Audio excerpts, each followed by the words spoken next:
रामपुर गांव में एक छोटा सा जंगल था। उसमें मुनमुन चिड़िया अपनी सास बबली कबूतरी के साथ रहती थी। उसका पति एक दिन जंगल में लकड़ियां लेने गया था। तभी ही एक बिल्ली ने उसको अपना शिकार बना लिया। घायल कालू कौवा किसी तरह घर पहुंचता है। माँ मुनमुन इधर आओ, जल्दी बाहर आओ।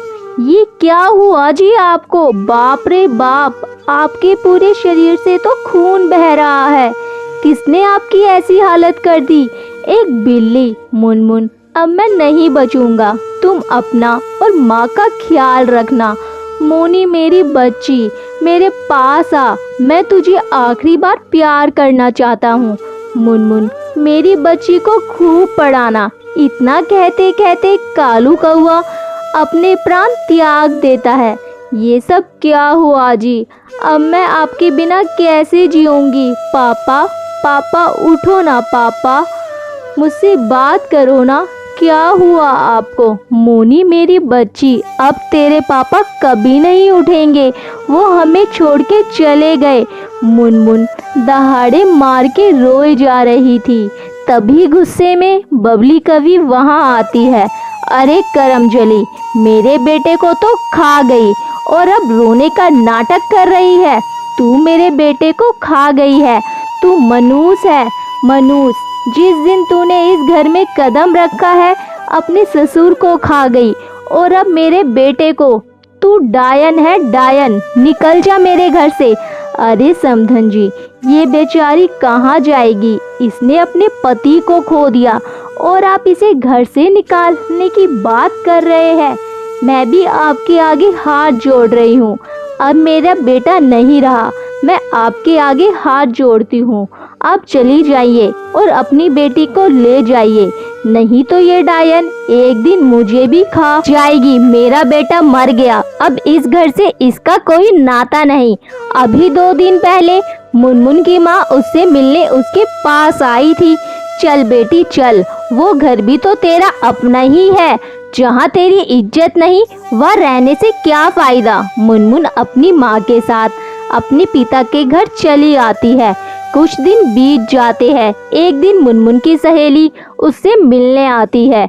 अरे मुनमुन, तूने अपनी कैसी हालत बना रखी है? किसी के चले जाने से जिंदगी खत्म थोड़ी हो जाती है। जीना होगा अपनी बेटी के लिए। मेरी एक बात मान, तुझे पानी पूरी बहुत बनानी आती है।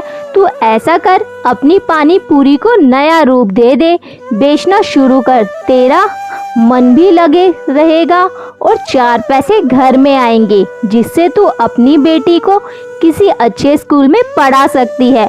उसकी बात मुनमुन के गहरा असर डाला। वो कुछ ही दिनों बाद अपनी रंग बिरंगी पानी पूरी बेचना शुरू कर देती है।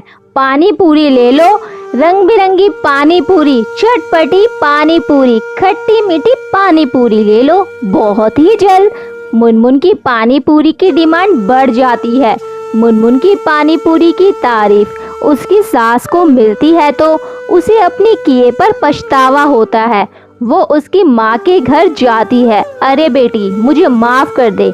मुझे अपने बेटे की मौत का बहुत बड़ा सदमा लगा था, इसलिए मैंने मनूस समझा। मुझे अब अपनी गलती का एहसास हो गया। तू चल मेरी पोती को लेकर, अब से हम सब साथ में रहेंगे। मुनमुन अपनी सास को माफ़ कर देती है और उसके साथ अपने पति के घर वापस चली जाती है। इस तरह वो रंग बिरंगी पानी पूरी बेच के अपनी बेटी। मनाली के जंगल में मोनी चिड़िया अपनी माँ मुनमुन चिड़िया के साथ रहती थी। कई महीने पहले उसके पिता कालू कौवे की मौत एक गंभीर बीमारी के कारण हो गई थी।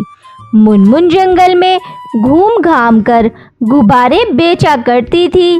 एक बार की बात, जंगल में बारिश का मौसम शुरू हो चुका था। ए भगवान, 2 दिनों से मूसलाधार बारिश हो रही है। घर का राशन भी खत्म हो चला है। अगर आज गुब्बारे बेचने नहीं गई तो मोनी को क्या खिलाऊंगी? चाहे कुछ भी हो जाए, मुझे अपनी बिटिया के लिए गुब्बारे बेचने जाना ही होगा। बेटा, मैंने तेरे लिए भोजन बनाकर रख दिया है, भूख लगे तो खा लेना। मैं जा रही हूँ, बहुत बारिश हो रही है, तू बाहर जाकर भीगने मत लग जाना, मैं जल्दी ही आ जाऊंगी। आप कहाँ जा रही हो? मत जाओ ना माँ। अरे बिटिया, 2 दिनों से घर पर बैठी हूँ, एक भी पैसे की आमदनी नहीं हुई। किसी भी हाल में मुझे आज गुब्बारे बेचने जाना ही होगा, वरना भूखे मरने की नौबत आ जाएगी। तू मुझे मत रोक बिटिया, मैं जल्दी आ जाऊंगी। इतना कहकर मुनमुन चिड़िया गुब्बारे बेचने चली जाती है। चारों तरफ पानी ही पानी भरा था, ऊपर से बारिश भी हो रही थी। गुब्बारे ले लो गुब्बारे, रंग बिरंगे गुब्बारे ले लो, सुंदर सुंदर गोल गोल गुब्बारे ले लो। सुंदरी कवि अपनी घर की खिड़की से जब मुनमुन को बारिश में भीगते हुए गुब्बारे बेचते हुए देखती है तो कहती है, अरे ओ मुनमुन, पगला गई है क्या? इतनी तेज बारिश में गुब्बारे बेच रही है, कौन खरीदेगा तेरे से गुब्बारे? क्या करूं भाभी जी, मेरी मजबूरी है, घर में राशन बिल्कुल भी नहीं बचा। पापी पेट को भरने के लिए चाहे आंधी तूफान मुझे जाना ही पड़ेगा। वो फिर से आवाज़ लगाती है, गुब्बारे ले लो, गोल गोल रंग बिरंगे गुब्बारे ले लो। इसी तरह वो सड़क पर आती है। तभी एक चिड़िया की गाड़ी आके रुकती है। अरे बहन, आज मेरी बेटी का जन्मदिन है, इतनी तेज बारिश में सारी दुकानें बंद है, आप ये सारे गुब्बारे मुझे दे दो और ये लो 500 रुपये। मुनमुन 500 का नोट देख के बहुत खुश हो जाती है।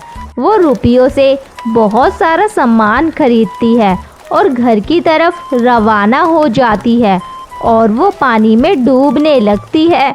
उसके हाथ का थैला पानी में बहने लगता है। अरे पकड़ो, कोई तो पकड़ो, थैले को पकड़ो, इसमें खाना है, सामान है, अब मेरी बच्ची क्या खाएगी? लो बहन, जल्दी से मेरा हाथ पकड़ लो, नहीं तो पानी में डूब जाओगी। नहीं भैया, मुझे मेरी परवाह नहीं, मुझे तो किसी भी हाल में खाने को बचाना है। मुनमुन अपने थैले को पकड़ते पकड़ते काफ़ी दूर निकल गई। 2 दिन बीत गए, मुनमुन का कुछ अता पता नहीं था। उधर मोनी चिड़िया का रो रो के बुरा हाल था। मम्मा मम्मा, कहाँ हो? मुझे डर लग रहा है मम्मा, जल्दी घर आ जाओ। मोनी मुनमुन को ढूंढने बाहर निकलती है और मोनी भी पानी में डूबने लगती है और बेहोश हो जाती है। जब उसकी आंखें खुलती है तो वो अपने सामने अपनी माँ को पाती है। मम्मा मम्मा, आप मुझे छोड़कर कहाँ चली गई थी? मम्मा, आपको पता है मैं आपके लिए बहुत रो रही थी, मुझे तो लगा पापा ने आपको भी अपने पास बुला लिया। माँ, मोनी मेरी बच्ची, ऐसा मत बोल, बहुत बड़ी मुसीबत में फंस गई थी, लेकिन ऊपर वाले का शुक्र है तू मेरे सामने है। दरअसल बचाव दल के पक्षी ने पहले मुनमुन को बचाया था, बाद में मोनी को। बारिश रुकने पर वो वापस अपने घर लौटती है और खुशी खुशी रहने लगते हैं।